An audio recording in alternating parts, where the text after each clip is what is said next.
Good afternoon, everyone. We're here for the Parks, Recreation, and Cultural Services Committee meeting on Tuesday, June 24th.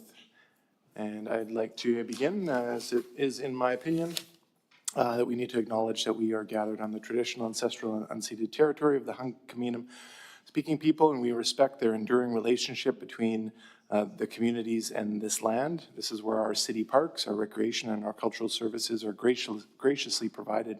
We honor their Coast Salish cultures. The next meeting is going to be in July 23rd. It'll be the last one before a break. So I'd like first to have a motion to adopt the minutes of our last meeting on May the 27th. Moved. Thank you. All those in favor? Carried. Moving on, for our first item is a delegation. It's going to be from Sharon Dodd, Dr. Dodd, to speak on plastic reduction at city events. And feel free to come to the mic. I'll click the mic on. They're both on for you.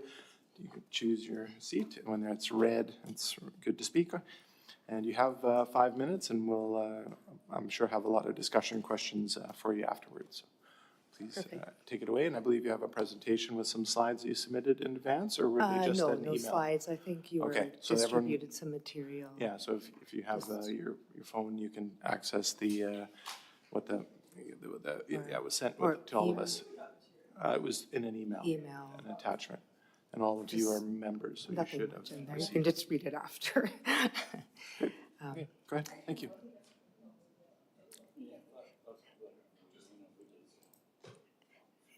Thank you to the chair and council members of the Park and Recreation Committee for giving me the opportunity to speak to you today. As already mentioned, I'm Dr. Sharon Dodd. I'm a family doctor who's actually celebrating my 25th anniversary of serving Richmond next week.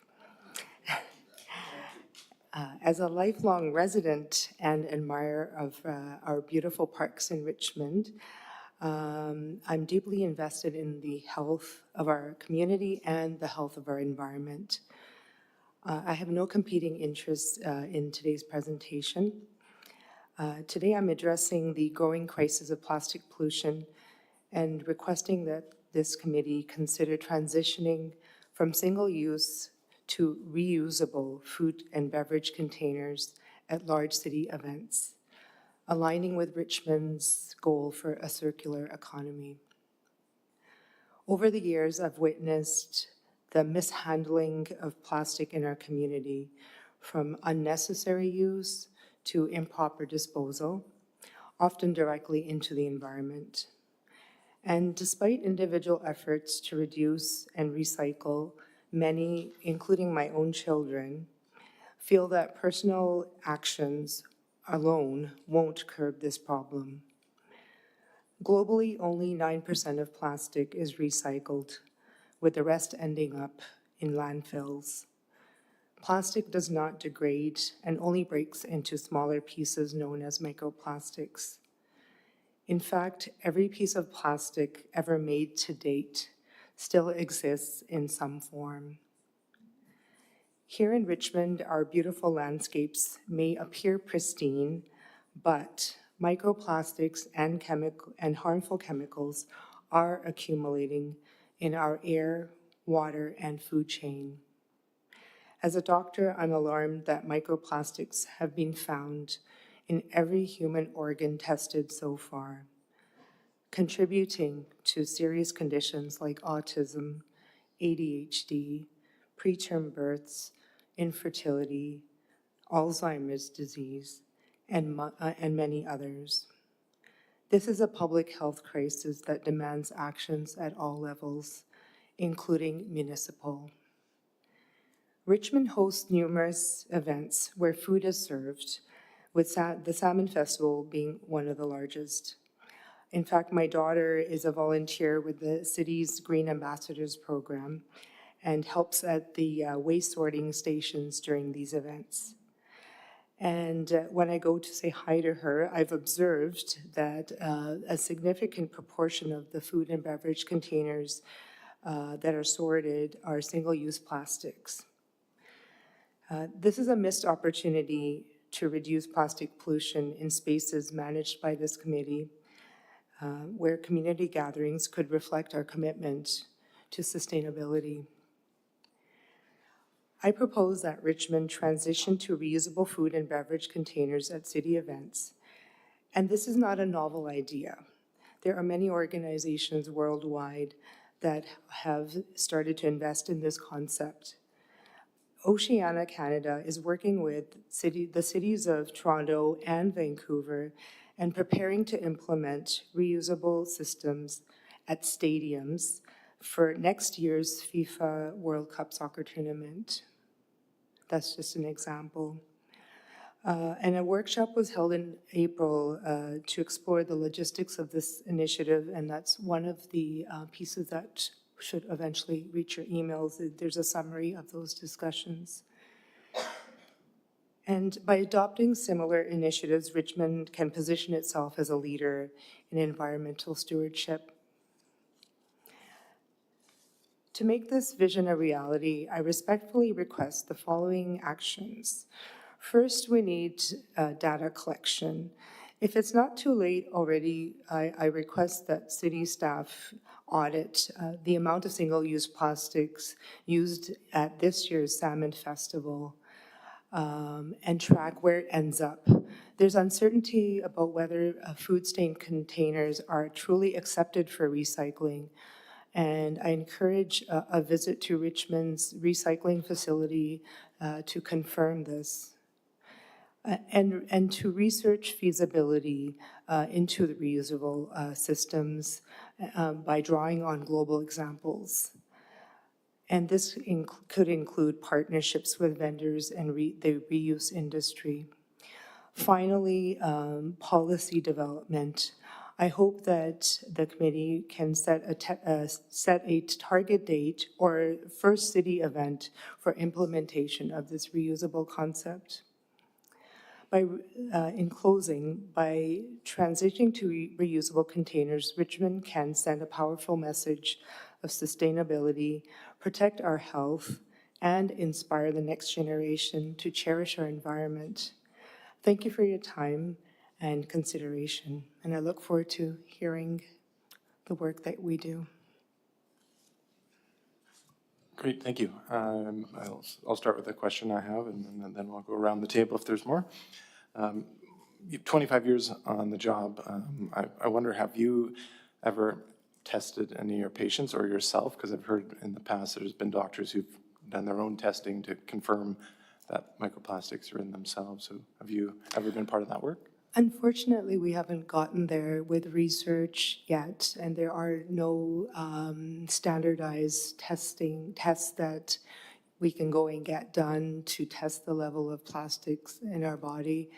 I do recommend members of this committee to watch the documentary Plastic People if you haven't done so already, and they cover a few research facilities where the actual star of the documentary has her own blood sample drawn, and the findings were a little bit shocking.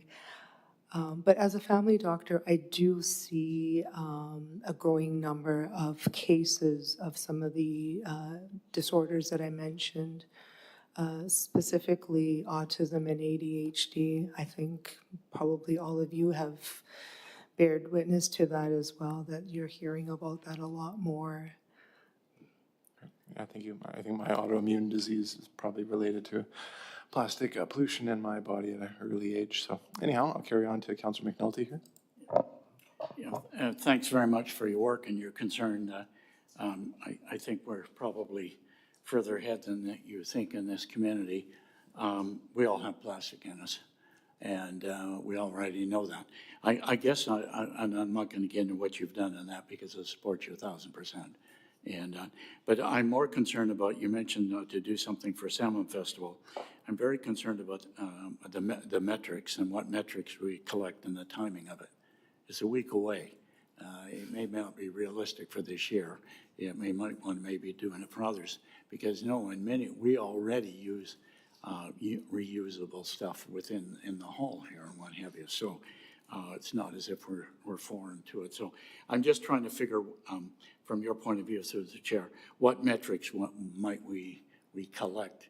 Because we already know the theories and stuff, at least most of us do, I hope, and be educated of what we have. And not only that, we're talking about our environment as well, our seas, our waters, our landfills, et cetera. So, do you have any idea what we would collect, like how many plastic tops off the coffee cups or something?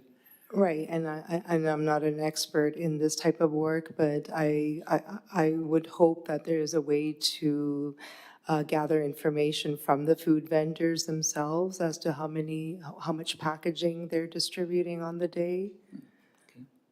Okay, that would be good. I'd also like to see it extend to every fast food outlet going in terms of recycling of everything. But anyway, thank you. Thanks, yeah, I'll follow with solid waste to see if they're tracking of number of bags or weight of waste that's generated from the event, and if that can be sorted into composting, garbage, or the single use. And then we'll get staff maybe to comment later on the ability to ask vendors to share their metrics as well. We'll go to Councillor Gillanders. Thank you. Thank you through the chair. Thank you so much for bringing this forward and for all of your contribution to the city, being a doctor and everything else. And I think that Councillor Wolf brought this up a couple of years ago, didn't you? Bring up having reusable stuff at city events? I remember that. And you brought up many times the recycling at the fast food restaurants. You go and even if you're going to eat in somewhere, you get the a takeout bowl, and then you go over to the disposal area, and there's just one bin for everything. There's no requirement to separate it out. It's not okay. But I know that our city, we are really motivated to move forward with it. But like you said, recycling, it doesn't really, we don't really know that it gets recycled. We've our staff has tracked, where things go from Linus Lane, but then you see recycling depots on the river catch on fire all the time. So it's like, is all this stuff just getting lit on fire? Yeah, so I mean, I don't have a particular question for you. I mean, I could ask about if you think that any of the lymphoma cancers in young people, there seem to be more and more blood cancers coming up. I don't know if those are also related to microplastics. There was some connection to artificial turf fields and soccer players and goalies in particular, because they're always down on the ground with that the recycled rubber that's in there. So I don't know if you have any comments about what we know about that. I don't know of exact studies with lymphoma itself, but the word cancer unfortunately has been mentioned many times, various kinds of cancers. There's no direct studies, but studies by association, and specifically studies of communities that live near plastic production sites. So, I mean, increasing reusables and avoiding production of plastic will at least reduce the amount that we're producing at these industries, and that in itself will reduce cancer rates. Yeah, I agree. And it's all about the market, right? It's about, and if we're not buying the plastic products, then they'll stop making as many of them. So yeah, thank you very much, and I hope we do get refer this, and yeah, we could do, it's short notice, but we could do a voluntary survey or something for all the vendors to let us know how much plastic they used, and then that would get the bee in their bonnet to, order compostable things instead, and then the city could be a leader by getting some lightweight, fairly non-breakable Corel type things for our own things at the events, and go forward from there and be leaders like we want to be. Thanks. I'll just follow up. Councillor Glanders also had a question to you about the pellets in artificial turf fields. Did you have any comment on that? I don't. I know that I thought Richmond had redone the Hugh Boyd Field a few years back, and I thought we went with a safer option. I don't remember the exact details about that, but I know all three of my kids play soccer, and one is a goalie, and so I just.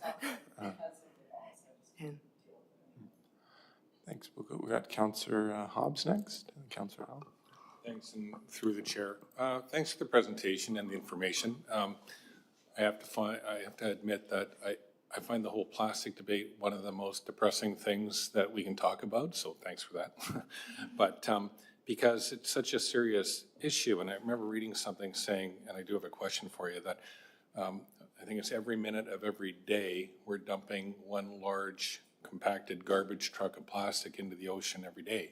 And so I really think it is a super serious issue in terms of what it's doing to people and the environment and other animals and live beings as well. So it seems at times almost impossible to tackle this issue.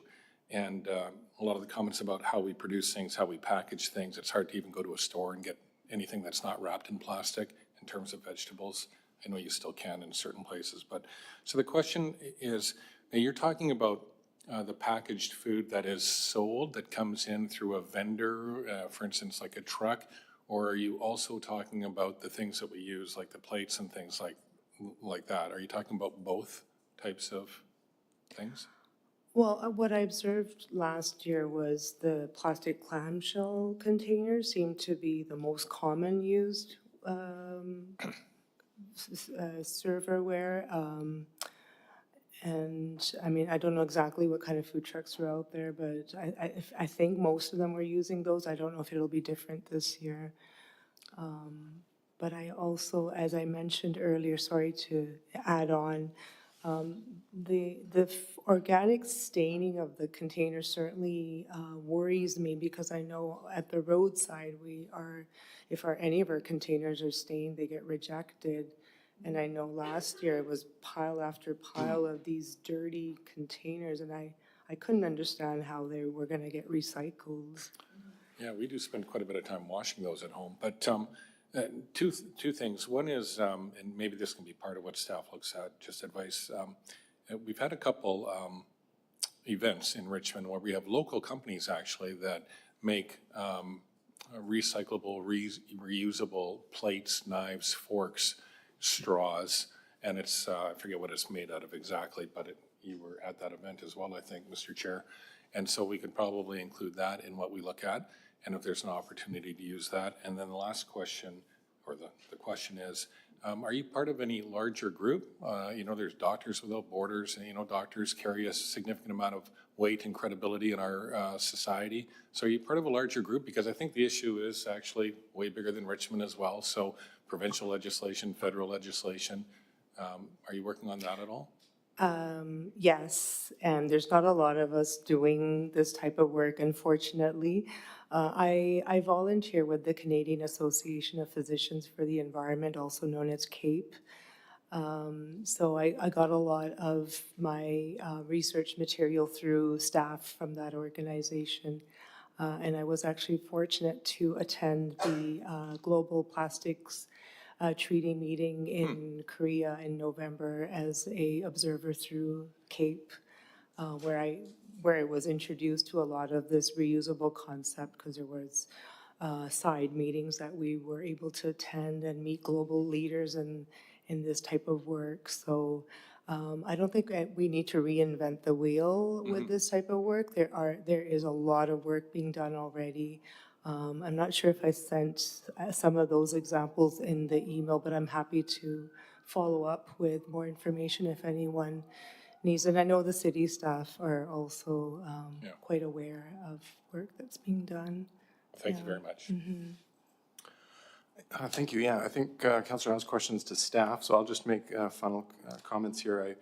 In anticipation of this, I actually attended a webinar this morning that was hosted by the Post-Carbon Institute, and there was members on there from Oceania, like you mentioned. So I'm going to ask staff, as they give us monthly updates for FIFA, to actually look into the Oceania Stadium work that they're planning to do in Vancouver and see how that can overlap here. Do you happen to know about the next Global Plastics Treaty meeting in August? And are you attending that at all? No. Yeah, it's 5.2, because the one in November was supposed to be the fifth and final meeting, but there was no consensus reached.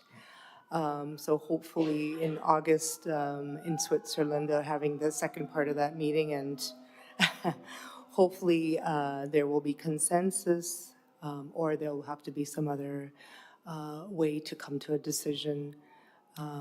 Yeah, we're very hopeful. And there are several organizations, including Oceana, that are doing this type of work. I know you were asking about organizations, but there are several that are doing this type of work. Great. Well, we thank you for giving your time and expertise to this, and we'll continue to work towards the goal, because you're right, we can't leave it to a treaty that might never get signed or might never get followed by the signing authorities. It needs to happen at all levels and all tables. So thank you for bringing it to this one. Thank you very much. We're going to actually call staff up now because Councillor Al has a question, and then we'll ask a few more follow-ups. So here we go. So Councillor Al. Yes, basically, my question is to staff. Thank you for the presentation, and that leads me to ask this question. Now, the presenter talks about Salmon Festival, but I'm also thinking about the night market. Okay, people go there mostly for eating. So again, do we have any idea about the reusable things that they use, or do you have some kind of information or keep track, or beginning to collect information? Now, I'm not trying to make life difficult for those people, but perhaps this is another big event which is ongoing for a long period of time during the year, and starting from Salmon Festival, I think perhaps night market is another area that we should look into. So. Yes, through the chair to Councillor Au, in terms of the Salmon Festival, we do keep track the waste that's produced at the festival. We know we have an over 90% waste diversion, and so we do measure cardboard, cans and bottles, food scraps, all of that is measured at the end of the events. That's something that, if it's of interest to council, we could include that in our event report out at the end of the year for your information. In addition, at our events, food trucks are required to follow the single-use plastics bylaw, the city's bylaw around single-use plastics. So they're required to use either recyclable or compostable containers, and things that are banned elsewhere, like plastic straws and bags, are also not permitted at the festival. There may be an opportunity for a more granular look at the waste at the event, and we'll certainly talk to our partners in sustainability around that. I'd also like to remind council that there is an outstanding referral to look at the use of reusable containers broadly in the city and at events. And I understand that there'll be a report back in the fall at Public Works and Transportation meeting. In terms of the night market, I don't have that information, but I'm happy to work with our colleagues in the city, and we can find out more about that. That leads to another follow-up question. Councillor Hobbs. Yeah, thanks. Not really a fair question, but a comment just for consideration with a referral to staff. That is, we're talking about the end use, measuring what's been used and what happens to it after it's been used. But I think it's important, and it's beyond Richmond's scope, I realize, to control this, but at least it's important to have a commentary or a little bit of analysis on, the front end, the production issues, what's happening kind of not globally, at least nationally, and that kind of thing. Because it really is, I think, at that end that it has to be dealt with. Like, we're just producing so much plastic as a world, right? Yeah. And I realize that's way beyond our scope as a city, but an interesting component to it, I think. Yeah. Thanks. Great.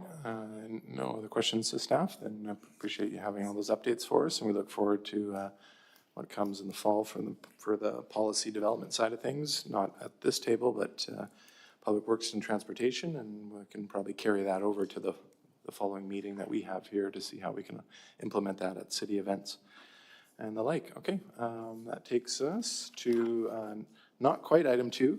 We're going to do a little bit of a 1.5 item here. We're going to ask staff to just introduce very briefly a short video that we're going to share with committee and the public. That was just recently on a newscast. Good afternoon. I'm happy to be here this afternoon to introduce a recent news feature about a cycle and strength program offered at the West Richmond Community Centre. This program has been running since June 2021, when it was offered outdoors for ages 55 plus. It later moved indoors and changed its name to Cycle & Strength Gold because it serves ages 75 to 95. To better reflect the age of those attending, they changed the name.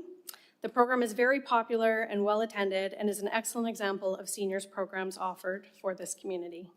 Enjoy the video. Off the seat now.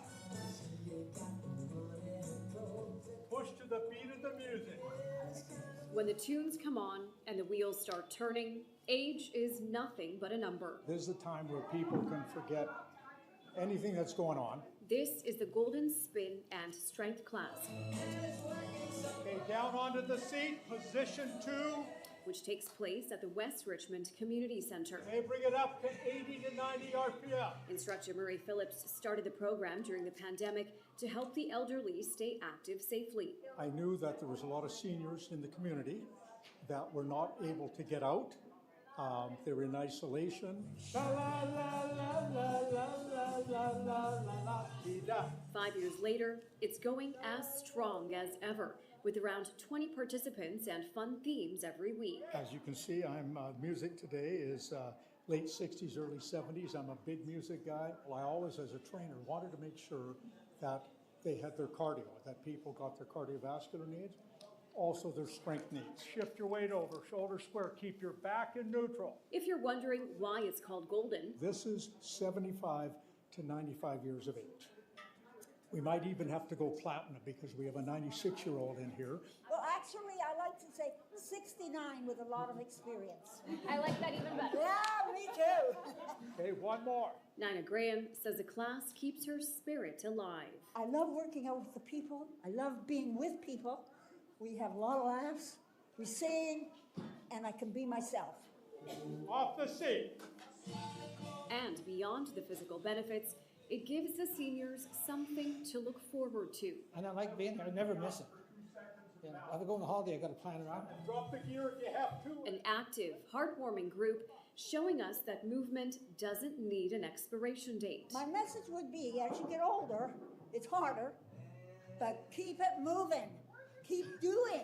We must have done an hour because I know you guys worked hard. Safia Parani, Global News.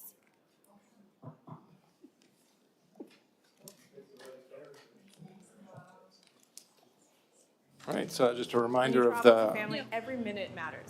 a reminder of the R in the PRCS committee that we're on here. That's the true recreation element and its finest golden hour there. So that's great that was shared with us. And if anyone learns of other opportunities that we can promote, share with others, let's continue to do that good work. We'll carry on to item number 2. This is the opportunity for a book on the history of the Chinese Canadian community in Richmond. There's a staff recommendation. Does staff have anything they want to add to begin? To the chair, I have nothing further to add, but happy to answer any questions. Great. Are there any questions, comments around the table? I'll just start, if there are any. I was just looking into The Child of the Fraser. It's one of the big famous books. I didn't bring it in. I meant to bring a prop today. That would have been my prop. Anyway, I looked into how that book came to be. And the Richmond 79 Centennial Society, back when Richmond was a township, not a city, they had a subcommittee called the Historical Committee, and they worked with Leslie J. Ross to produce that book and the history. So just a little bit of kind of a history commissioned from a long past committee. So here we go. We'll go to Councillor McNulty. Yeah, thanks very much, Mr. Chair. Yes, there was a committee and it was dissolved after, but it did a number of things. I thought staff did a good job on this in terms of the material. There are a number of people already doing copious amounts of work in the community. I'm not sure if you're aware of it. Karen Trogano, Clarence Seho, who used to be a staff member, is doing work on families in Richmond.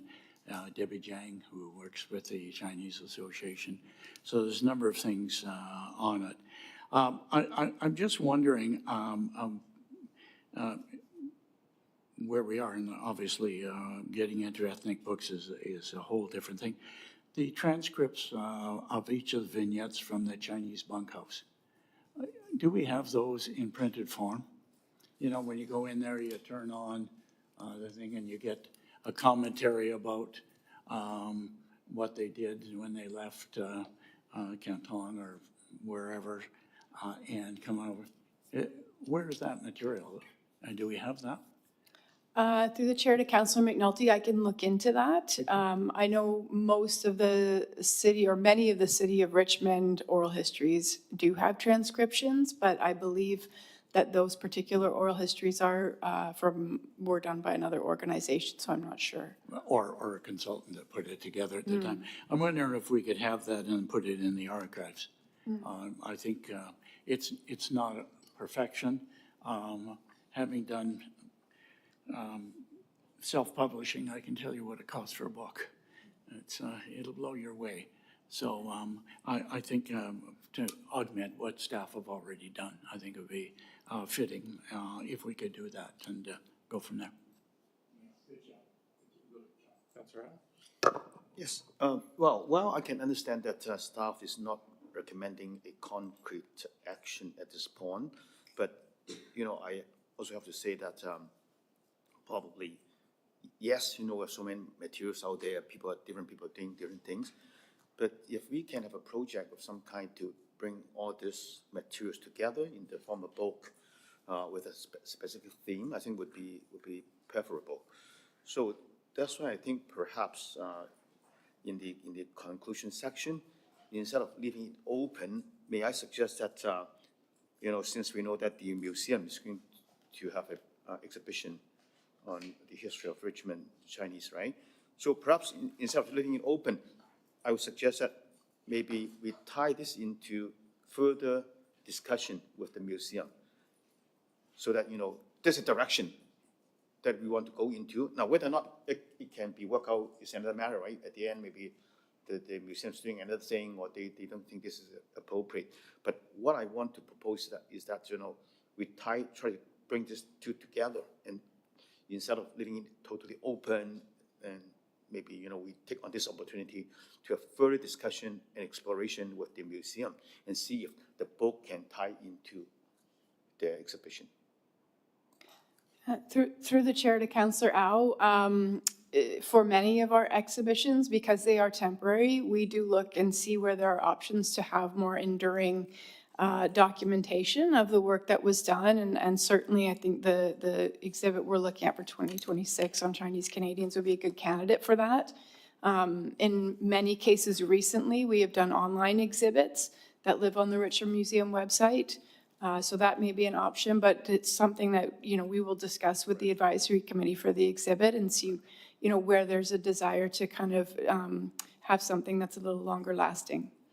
So I think maybe instead of making a motion, I would suggest that under advisement, we, you know, tell staff to actively explore that opportunity and report back, you know, when the time is right. As I said, right, I don't want this to leave this open or being forgotten. So just further action to get onto any opportunity that we can have. Thanks. If I could just highlight in the next step section of the report, page 18, it does mention in there that following the opening of the exhibit at the museum, staff will consult with the exhibit advisory group and assess if there's a desire to proceed with additional work. So I would say that it's in there, and if there is a desire, staff would come back to us with that report. Yeah. Through the chair, that's correct, Okay. yes. Terrific, thanks. We're going back to Councillor McNulty, and then I'll ask if there's anyone from the floor or from the seat. Thanks very much, Mr. Chair. I'm not sure where you're not aware of it, but it's already done. What you're asking for, it's already over at the archives. They've done the work. Our first Chinese merchant, Hong Wo, is already done in my notes. They have already done it on the blog. That's what I'm saying, staff. I thought in examining it, I mean, I can go on and on. I brought another booklet of all the families that are here in that. And Debbie Jane puts out this magazine all the time. So I don't know what more we can do other than you write a book yourself or I write a book.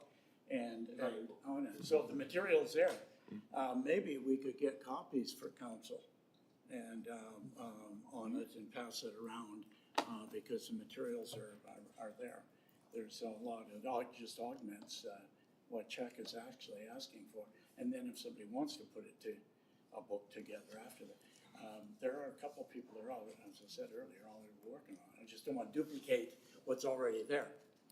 This was done by a student that came in there, and it's everything right back from 1883. And people that on it, whatever, so anyhow. To the chair, if I may, I think you're referring to the thematic guide to the early records of Chinese Canadians? Yeah. Yeah, I can share that with, in Richmond. Yeah, specifically Richmond. August 2011, Claudia Chan did it. So. Thanks for bringing that for show and tell. And Oh, you're all that? Yeah. It comes to publishing. Great. I'll just ask, was there anyone in the audience who'd like to speak to this item today? Okay. All right. Recommendation moved, second, and all in favor, receive for information. Thank you. We are carrying on to item number 3. This is the Garden City Park Gathering Space Concept Plan and Contribution Agreement. There's a staff recommendation there, but would staff first like to comment, add anything? Thank you, Chair. Staff has nothing further to add, and we're happy to answer any questions. Great, thanks. If there's any questions, now's the time. We do have a large contingent from Rotary Club of Richmond Sunset in the audience that would be happy to speak with us after as well. But we first have a question from Councillor McNulty. Yeah, thanks very much. Thank you for the report, good report. The Rotary Peace Park, where does that fit in terms of the Garden City Park, in terms of signage? I think it was acting mayor when they dedicated the Rotary Peace Park, and I gather it was to continue along and Rotary was to be involved. So what is the status of that at the moment? To the Chair, to Councillor McNulty, currently we are preparing with the design. Once the material is ready and with council approval, we'll actually put signage on site to notify the public about the concept plan, also provide contact information so that the public would have a channel to provide any feedback to the city as well. Okay, all right. I think the sooner we can work with the Rotary Club to get this, in particular the Sunset Rotary Club, because it really represents all that Rotary does, but it's led by the Sunset Club. And we thank them for all their efforts and everything they're doing, but it does, and Rotary International, I think, as you well know, brings in all communities. We're not just talking one community, we're talking everybody. So anyhow, I support 100%. Thank you. Great, thanks. And I'll just highlight that there is $130,000 already prepared for the contribution with an overall goal of $300,000. And so the city's financial impact, as highlighted in the report, would be the operating budget impact only. I do now see a couple other questions come in. So Councillor Galanders. Thank you through the chair, and thanks for the report. And what I really got out of the report was just the passion behind the project and all the details, that it's very meaningful. So I really like that. I was just wondering about the next steps when it says that staff's going to engage the Accessibility Advisory Committee to review. Is there also going to be any public input, or is it different when it's a club-sponsored park improvement? The process is different than it wouldn't go on Let's Talk or anything, or will there be signage what's coming, or? Through the chair to Councillor Galanders, this project concept plan was initially prepared between city staff in collaboration with the club. And we have reviewed that with multiple city departments to gather feedback related to planning principles and the public use. Following council's approval, project information sign will be posted on site with contact information of city staff for feedback during the implementation process at the advance to any work. Yeah, and also the advisory, accessibility advisory group will be reviewed Yeah. the project to make sure the project is fully accessible. And we are also considering a project-specific website on city page, just to provide some background information and concept plan, project timeline updates for any feedback and questions. Thanks. I'll just like to go to Manager of Parks. Through the chair to Councilor Galander, I just want to also add, this is really an amendment to the park. It's not like a standalone large project initiative. It's enhancements to what's already there. Yeah, I was just wondering if there were any existing features that perhaps people were used to being there that are going to be altered, that they would just want to know about it. It's not like that. Yeah. Okay, thank you. Great. There was a question? No? Good, covered? Okay. All right, then there's no other questions. Is there anyone from the audience who would like to share any further information? Not seeing any movement there. Okay. We got a recommendation second. All those in favor? That is carried. All right. Thank you very much. Staff, thank you. You're welcome to stay. We do have 3 more items. Might go quick. There's 2 extra ones added, by the way. So item number 4, this is the Parks, Recreation, and Culture Allocation Policy. Staff would like to give a brief introduction to this one for us. Go ahead. Thank you, Mr. Chair. Staff would like to provide a brief introduction to the report that is seeking Council's approval to develop a Parks, Recreation, and Culture Allocation Policy. An allocation policy will provide guidance on how all PRC spaces and facilities, such as pools, fields, gymnasiums, and multipurpose rooms, are allocated for community use. While we currently have a number of specialized policies in place for some PRC spaces, others remain without formal allocation policies, resulting in gaps across the broader PRC facility spectrum.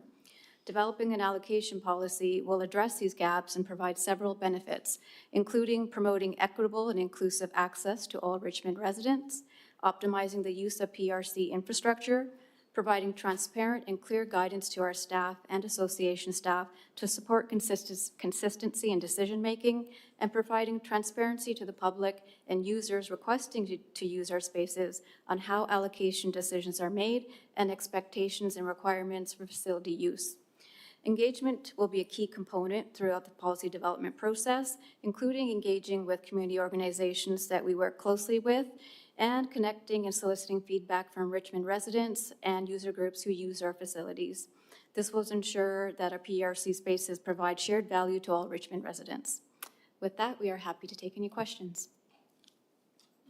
Thanks. Yeah, and I really appreciate in the municipal review on page 33 highlighting some cities like Burnaby, Coquitlam, Surrey, Vancouver kind of wrapping around us that have allocation policies with similar things that we can benefit from that are listed in here. So I think, yeah, it looks good. We got a question from Councillor McNulty and then Councillor Hobbs. Yeah, thanks very much. I'm trying to get my head around this. I thought we already followed all of this. So what is going to change? What's the difference from what we do now? I don't see a problem out there. So Through the chair, help me out here. Through the chair to Councillor McNulty, currently the practices we have in place do follow best practices, and some of what is already laid out in this report, it's not formally put into place in the form of a policy that would be available to the public or user groups that very transparently indicates how decisions are made and lays out that information in a very consistent way. So it's putting parameters in place for that transparency. And it also will provide the guidance to our staff so that there is a consistent application of how these policies and decisions are implemented and how these decisions are made. So it's really putting in place those policy pieces. And through the chair to Councillor McNulty, if I may just add to my colleague there, I will also note that some of our facilities are specifically covered with specific allocation policies. As a good example, our outdoor sports facilities and amenities allocation policy is a great example of an allocation policy that is well used. Some of our other facilities don't have that same policy in place. For example, community centers or our cultural facilities. And so this would ensure that a policy is developed that would apply to all of our parks, recreation, and culture facilities. So it's to bring community centers in line. Through the And chair. they're not in line. Through the chair to Councilor Basically what McNulty. you're telling me. As was indicated, they're following best practices, but not embedded in policy. And so there's an opportunity for that to be I hate inconsistent. that term, best practices. Sorry to cut you off. What is best practices? It's a nice crutch. Best practices. For Richmond or for Burnaby, because our practices for Burnaby, Coquitlam are a hell of a lot different. We're way better than they are. Thank you very much. So you keep using the word best practices. I just chuckle. Okay, well, it'd be interesting to see what you come up with. It might not be your finest work, but let's see. I've been around the block a few times. You're a new kid on the block. And I think we've got some pretty damn good policies. Thank you very much. And we don't, so bureaucrats, you're done becoming bureaucrats. But anyhow, that's okay. To me, I want to get to the people that use it. So anyhow, let's see what you come back. Thanks, and through the chair. Oh, sorry, excuse me. Thanks for the report.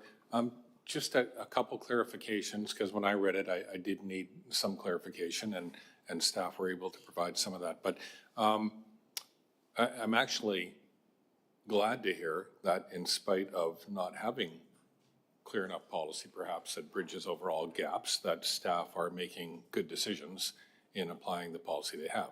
That's good, because good policy doesn't make good staff, but good staff is irreplaceable. So I did wonder, though, if you could just elaborate a little bit. When I read it, I thought, you know, what's the problem that we're addressing? What is broken? Because when I read the report, there's a couple references to, you know, equity and inclusion and kind of access.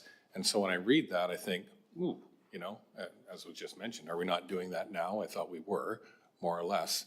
And I think you can probably tie that into like different activities that are coming online or different sports and things like that, that maybe aren't that popular now. Pickleball is an obvious one that comes to mind for me. It's a lot bigger than it was, you know, 10 years ago. So what are we doing?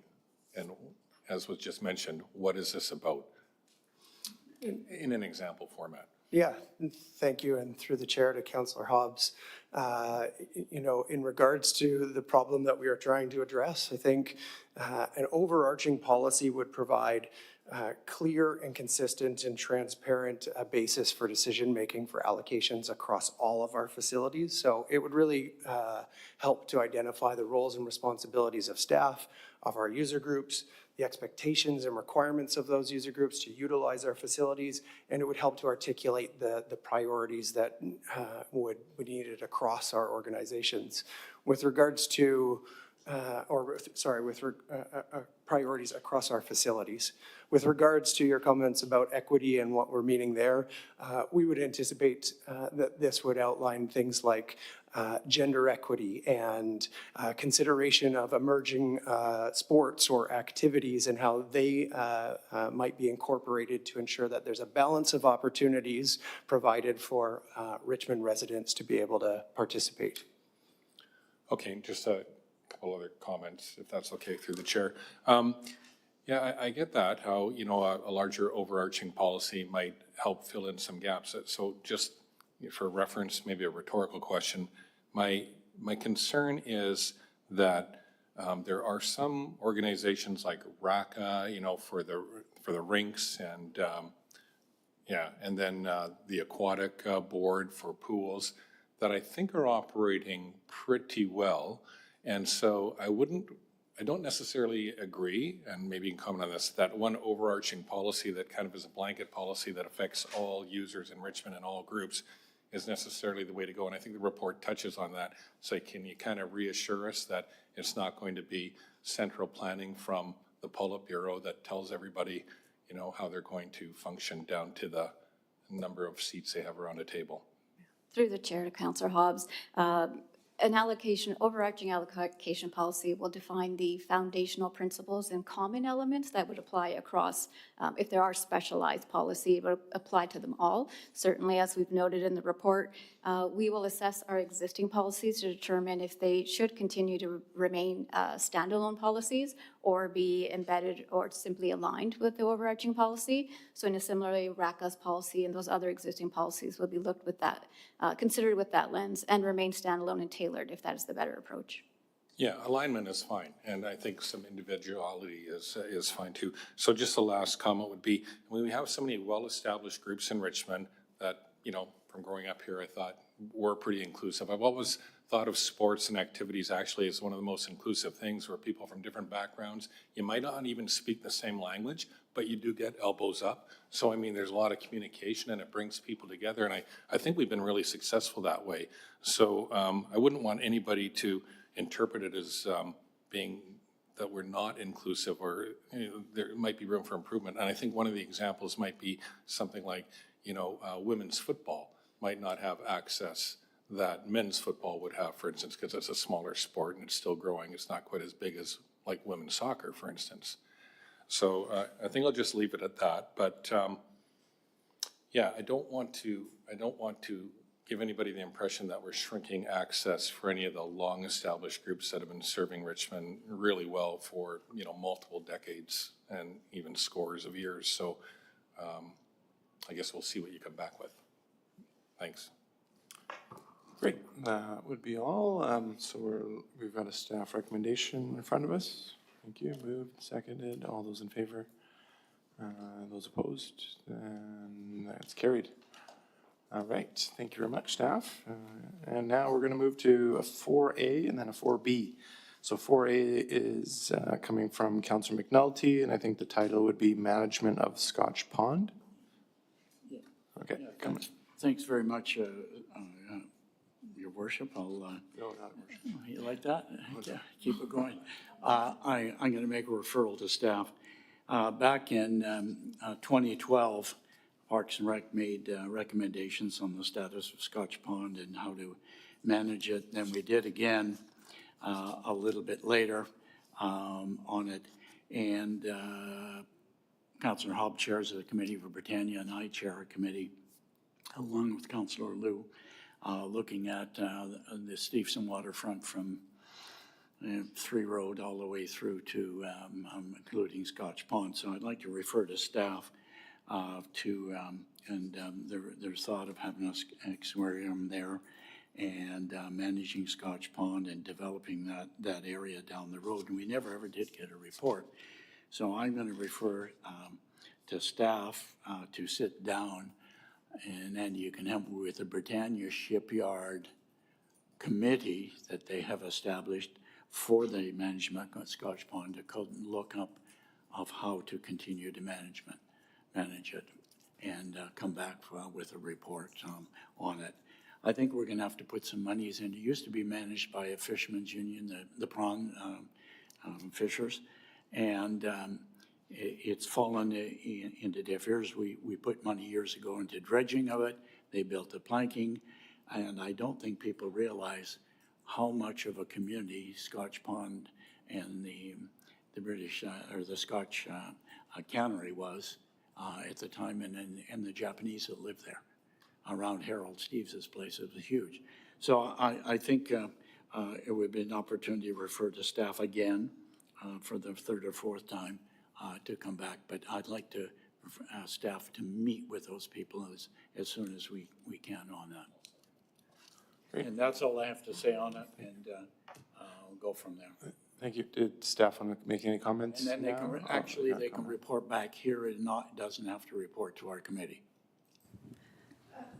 Through the chair, Councillor McNulty, could you just clarify, I understand the Scotch Pond group, whether or not you're looking for us to consult the Britannia Heritage Shipyard Society or the subcommittee that you were chairing? No, the Britannia Heritage Shipyard Society, them. You can bring it to our committee, but we just bring it here anyhow. I think it should come directly here. I'm either way where it goes once you do it and to come with it. So I don't care from that point of view. If you want to hear Marie, if you want it on our committee, we can do it. Yeah, through the chair to Councillor McNulty, it is identified in the terms of reference for the Steveston Historic Sites Building Committee, which does include representatives of Britannia Shipyards. National Historic Site Society. So that might be a good committee to work through it with. And just for the benefit of the rest of the committee members, we are in regular conversations with the Scotch Pond Cooperative, and they have indicated that they're interested in working with us for the next phase for Scotch Pond. So I think the timing for this referral is good. There's only 2 left. That's the problem. Councillor They die. Councillor Hobbs would like to make a comment or question? Sure, thanks, and through the chair, it just in terms of the referral, and correct me if I'm wrong here, I think part of it, it's more than just the Scotch Pond Society as it is and how it interacts or how it plays into the waterfront. I think it's about the amalgamation of the two and the future of that society, which is dwindling. And so I think that's part of the conversation. And my understanding, and I know we're in public here, but my understanding is that conversations are taking place between the two of them as we sit here. So I think it's about the future of that society and how it's going to work on the waterfront with the Britannia Society and the future of that site, including the historic aspect, but also future possible developments. Okay, great. That's clear with staff and where we're going and our committees. All right, our next item 4B, this came from Councillor Glanders, and I think the title would be King George Park Outside Exercise Equipment. Is that okay? Yep, thank you. Yeah, we received a letter from the public asking for some outdoor exercise equipment at King George Park. And, you know, the reasons to do it are good because people can't afford to go to the gym and it gets people outside. And I know that people enjoy the ones at Hugh Boyd Park. So I was curious how many more of these outdoor exercise equipment areas we have in the works. Perhaps we have some coming up, and I was wondering if King George was ever on the list, and if not, maybe we could add it to future considerations. To the chair, to Councillor Glanders, you're right. Currently, we have basically one circuit in Hugh Boyd Park. Staff is currently also planning for another circuit in Miniru. Miniru Park currently has a circuit which is very old and dated. Yeah. So once again, thanks to contribution from Richmond Rotary Club, we are also developing a new circuit to the north of the Miniru artificial turf areas. King George Park currently is not part of the future plan for outdoor exercise circuit development. We're certainly happy to hear it from council should there be a direction. We can add it to the work plan. It's a very good timing as well because budget planning is just around the corner and we can certainly add that to our future budget. Well, it would make sense to me because Miniru and Hugh Boyd are both more on the west side to have some on the east side as well. So. Through the chair to Councillor Glanders, currently we also have council-approved budget from last year to develop a King George Park master plan. We do have a King George Park master plan from 2013 that was approved by council. However, since then, it's been 12 years past and there are many different changes, updates, etc. in the park. So we can certainly incorporate that into the master plan to see how it fits with the surrounding area, user groups, etc. Would you need a referral to look into that, or you would just? We don't need a referral because it's already a council-approved master plan. Thank you. Thanks for bringing that up, Councillor Glanders. We have a couple of comments, questions. Councillor McNulty. Yeah, thank you very much. I was on the building committee when we built King George, or the school there and the community center. I'm just wondering if we should check with the school board to see if they have any plans on it. You know, I support you. Yeah, it can be. I support you 100%. That whole area, I mean, the school was so happy with what it got at the time. I remember Mrs. Bourne and others that were on the committee with me. But they haven't really had any contribution, if you wish, or input or whatever, and I think we should check with them. They may not want anything there, especially around the school, but that's where I would put that stuff if I was. Yeah, because then they could have gym class out there. Well, that's my point, and on the plaza out there, and it's been a long time since we've had a multi-fest in King George Park. So anyhow, just to add to it, but I do support the referral. Yeah, I remember asking staff before the last meeting where we were talking about the Hugh Boyd playground upgrade, and the Hugh Boyd outdoor exercise equipment is very, very close to Hugh Boyd School, and students do use it. And that's a similar situation as Canby, where they both have community centers built as part of the school, so maybe it would be suitable there.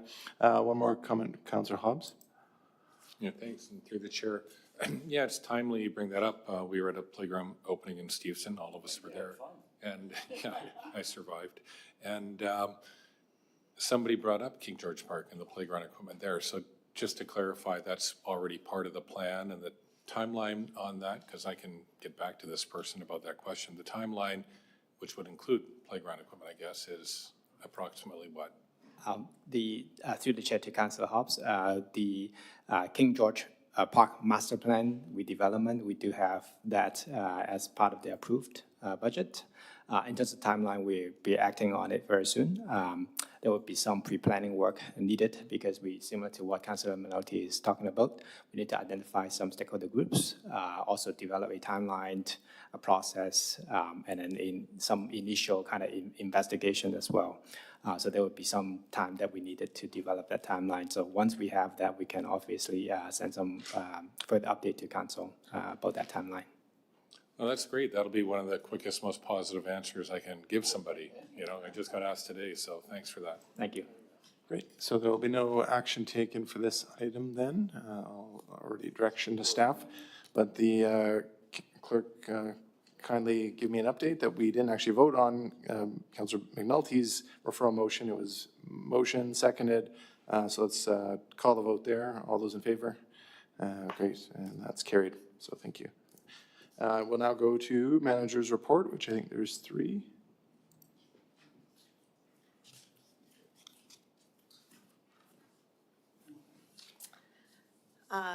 Thank you. I have a couple of updates on 2026 events and just an announcement about the art gallery opening this weekend. So as requested at the last committee meeting, we'll be providing regular monthly updates on planning for Kaiwa Maru and FIFA. So in terms of Kaiwa Maru, we've been in touch with our contacts from JMETS, the organization that operates the boat, and they were of course very thrilled to hear that council had supported the event for 2026. So at this stage, we're really, early stages talking about logistics, method of payment for their fees, what services we're going to be providing. They let us know about some new safety requirements that have come in place since the last time the ship visited. So we'll need to have everybody boarding the ship. We'll need to sign waivers before they board the ship. So we'll figure out a mechanism for that for all of our visitors. For those of you that were there in 2017 and saw the sail drill, which was really spectacular when they put all the sails up, their version of WorkSafe allows them only to go two-thirds the way up the boat now. So they're working on mechanisms to be able to go all the way to the top, but they may just be able to put up 2/3 of the sails. Yeah. They've got a year to figure it out. Maybe they'll figure something out. They gave us a window of dates, May 1st to 10th. They'll be able to let us know the more specific dates in September. So we'll have more information on that in September. The initial conversations we've had around shipboarding and viewing, they may not be able to accommodate as many people boarding the ship as they had on the last visit. But we're just in the very initial stages of planning. So we'll certainly talk to them and try to get as many people on board the ship as we can. So that's the update so far on Kaiwa Maru. Sail on, yeah. In terms of FIFA, again, also in early planning stages for FIFA, working to refine the council-approved program for that event. As you may recall, we did commit to bring back some more details around the program in the fall before the event planning continues for next year. We've also started work to identify potential sponsors and already have a meeting with a potential sponsor, which is great.